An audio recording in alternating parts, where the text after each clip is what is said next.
Warahmatullahi wabarakatuh. Perkenalkan, nama saya Didi Isbandi, guru PPKN di SMK Negeri 1 Gunung Jati, Cabang Dinas Pendidikan Wilayah 10 Provinsi Jawa Barat. Baik, anak sekalian, pada kesempatan ini Bapak akan menyampaikan materi mengenai sistem peradilan di Indonesia.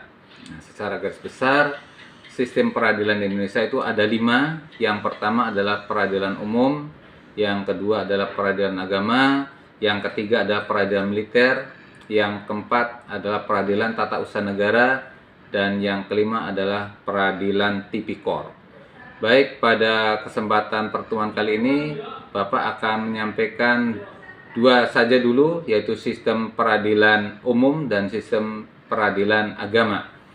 Nah, peradilan umum ini adalah peradilan yang menangani masalah-masalah yang terjadi pada warga negara, baik masalah kriminal, baik yang berkaitan dengan pidana maupun perdata. Ya. Nah, di tingkat kabupaten itu ada yang namanya pengadilan negeri. Nah, kasus itu ditangani di sinilah ya, apabila terjadi suatu permasalahan baik pidana maupun perdata. Nah, kemudian apabila misalnya dalam proses peradilan sampai terjadi banding, maka diajukan banding itu ke pengadilan tinggi. Nah, pengadilan tinggi ini ada di tingkat provinsi. Nah, sudah disampai pengadilan tinggi ternyata banding lagi, maka bisa diajukan ke tingkat pusat, yaitu ke Mahkamah Agung. Nah, ini peradilan umum ya. Nah, hampir di tiap kota kabupaten itu pasti memiliki pengadilan negeri. Sedangkan pengadilan tinggi tadi ada di tingkat provinsi. Kemudian yang kedua adalah peradilan agama.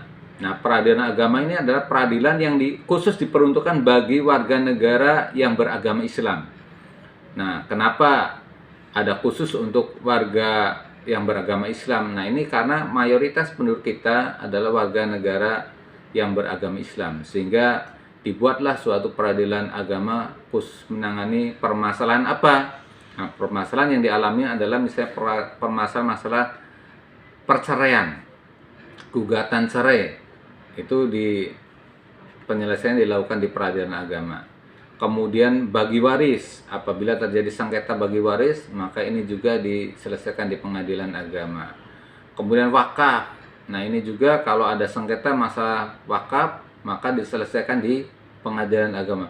Nah, sekarang bagaimana apabila warga negara itu bukan beragama Islam? Kalau mau cerai diselesaikan di mana? Atau mau bagi waris diselesaikan di mana? Wakaf juga diselesaikan di mana?